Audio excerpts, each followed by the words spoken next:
Let's talk about collaboration. Collaboration. Sounds like something Bill says. Pastor eyes won't collaborate.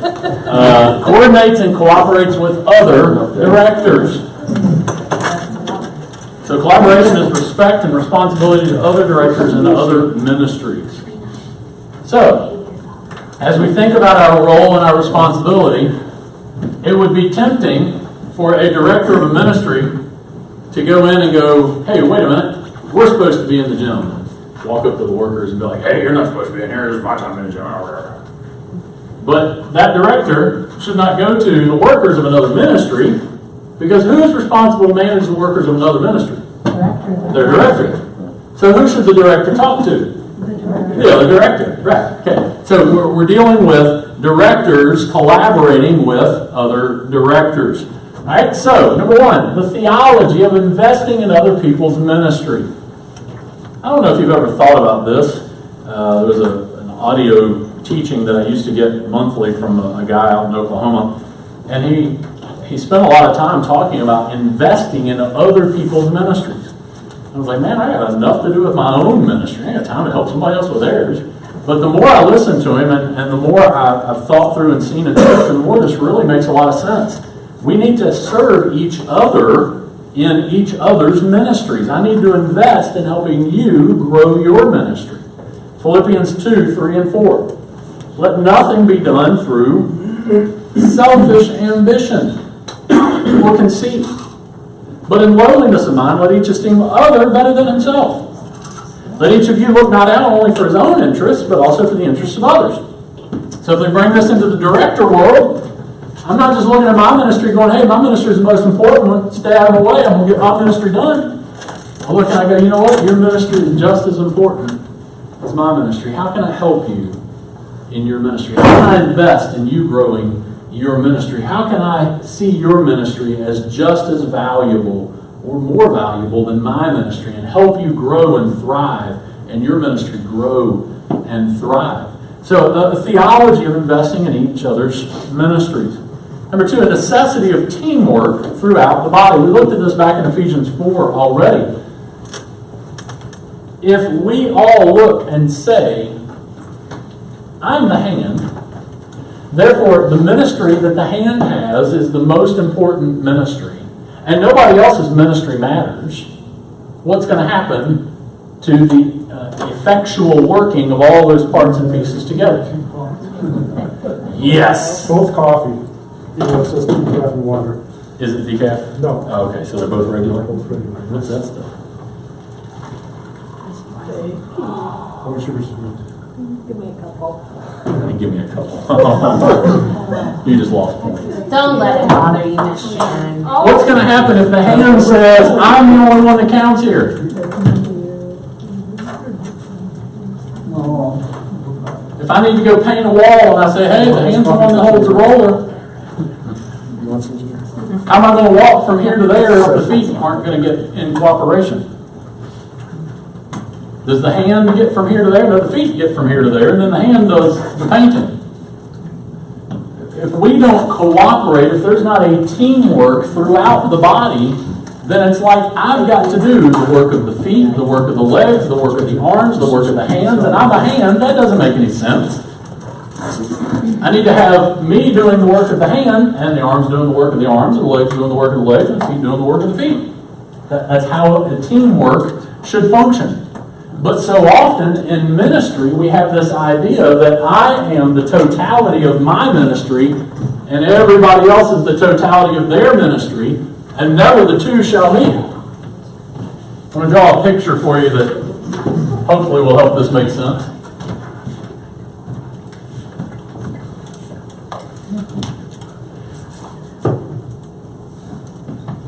This represents the church. For a long time, we've done the Mickey Mouse version of church. Over here is going to be the youth ministry.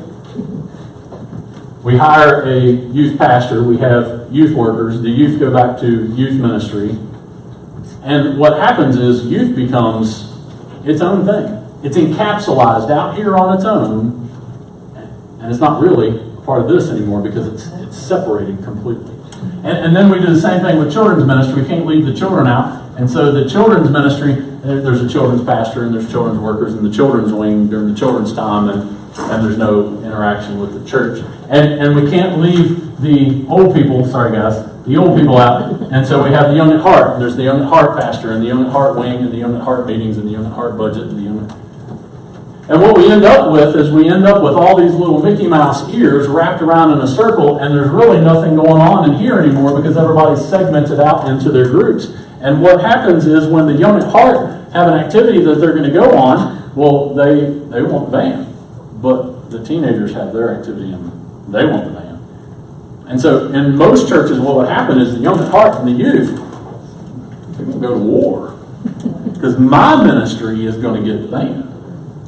Instead of realizing that we're all still in here, working together, and the Young at Heart are excited about the young people, and the young people are excited about the Young at Heart, and really what we want to see happen is when there's two activities planned on the same day, the youth ministry and the Young at Heart get together in the room, and the leaders do, and they get together and they go, you know what, we can move ours easier than you can move yours, don't worry about it, we'll move ours to the next week, you guys go ahead and take it this time. Not a problem. I'm glad you guys get to go on that activity. That's what we'd be looking for. And that's not just a mentality of one person that would determine that. That's where we don't see us as fighting against each other because my ministry needs, and my ministry ought to have, and my ministry. We've got them spread out here. What we want to do is we want to see us all come together as a single body, not this body out here, and this body out here, and this body out here. Does that make sense? Mm-hmm. So we see it as a teamwork throughout the body where we're all working together rather than working against each other or in competition with each other. Number 3, biblical thinking on cooperating versus competing with each other. 1 Corinthians chapter 3 and verse 4, Paul is writing to this church in Corinth, and he spends basically the whole book kind of straightening them out on some stuff. But he gets to this issue of how they're segmenting off.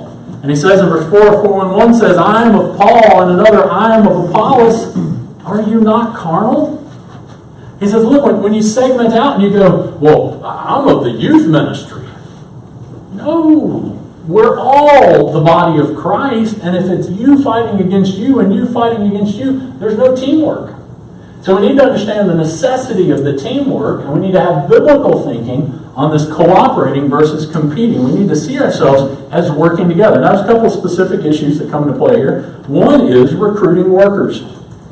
If you are the director of a ministry and you are looking to recruit somebody that you know is a worker in another ministry, you need to, as the director, go to their director and say, hey, I've been praying about somebody for this role, and I'd like to go talk to so-and-so about working in the ministry. You're not necessarily getting permission from them, but it's a collaboration. You don't want somebody to come into a new year and all of a sudden go, what do you mean they came and recruited 5 of my workers? I've spent 2 years training those workers, and now you're just going to come rob 5 workers, and you didn't even bother telling me about it? Now I got to find 5 workers, and I didn't even know I have. That's not good teamwork. So if you're going to recruit workers from another ministry, or at least that is already heavily involved in another ministry, and it would be an addition of a ministry, there needs to be an ongoing conversation there between the directors. And then secondly, using the resources. This is why we do the budget request form and the calendar form and all that kind of stuff, so that at one time we can sit down and kind of pile everything on the calendar and go, 18 months from now, we got 2 groups who want the van on the same day. Well, 18 months from now is not a problem. We can sit down and figure that out. This coming Tuesday, well, now we've got a problem. And we want to go further out than that. And so we want to work together on cooperating, not competing with each other. And lastly, this is just really simple, but it is amazing how much this verse would just fix a whole lot of things in our world. Luke 6:31. Anybody know what Luke 6:31 says? Pretty much. Treat other people the way you wish they would treat you. If you're a director of a ministry and you wish somebody to come to you and say, hey, I've been praying about so-and-so and they show a lot of promise in this ministry, and thinking about, seeing if they would be interested in ours. If If that's what you would want somebody to do to you, then that's what you need to do to them. And it doesn't mean that we're always going to get everything right on the first shot. But what it does mean is we are considering others. We're collaborating with other ministry directors. All right, so how do we practically see this come into play? Number one, make sure you overlap. That might sound a little bit funny at first, but we want you to intentionally overlap ministries. Young at Heart just overlapped the ministry with the youth ministry. They had an activity that Young at Heart put on. They said, we're going to invite the young people to come and be involved in this activity, in this ministry with us. We want to overlap our two ministries. We want to have a cooperation together. We want to build relationship between our ministry and this other group in the youth ministry. That's intentionally overlapping. When we start, Lord willing, an after-school care, we want to intentionally overlap that with all of our youth ministry, our children's ministry, our parent ministry stuff. Why? The whole point is outreach. We want to make sure and give those people information and invitations to come to those other things that we're doing. We keep the Sunday school and the Quest people on page as far as working together on the same basic material, not the same lessons, but they do correlate, they cooperate with each other. So we want to make sure that we overlap. So I would encourage you to at least once a year have an activity or an event or an intentionally scheduled thing where you overlap your ministry with another ministry. Brother Larry's getting ready to call the ushers and have a meeting with all the ushers and all the deacons to overlap the safety team with them. Why? Because we're getting ready to do a fire drill here in the not too distant future, Lord willing. Well, when we do that, the safety team can't handle it all by themselves. They need cooperation with another ministry, the ushers, so that everybody knows what's going on and we have a clear plan for safely evacuating our building. So there's some intentional overlap that needs to happen. I encourage you to do that at least once a year. Number two, make sure you don't collide. You do want to overlap on purpose. You don't want to collide. Those are the events after which you call your insurance person and say, hey, I have some repairs that I need. Collaborating with other directors for greater growth. And this isn't just necessarily numbers, but spiritual growth.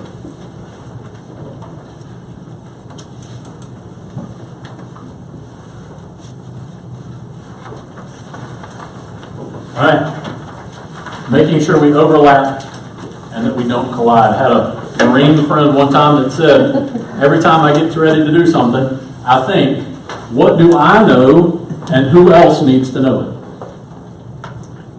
And it was amazing how many communication issues between him and other people that fixed. What do I know and who else needs to know it? He would communicate stuff with me because I was the pastor of the church. He would communicate stuff with other ministry directors because they needed to know what his plans were and that he was going to be outside the building or with the parents because he wanted to take the kids off campus or whoever. It was a constant process of what do I know and who else needs to know this. All right, that is collaboration. I told you I was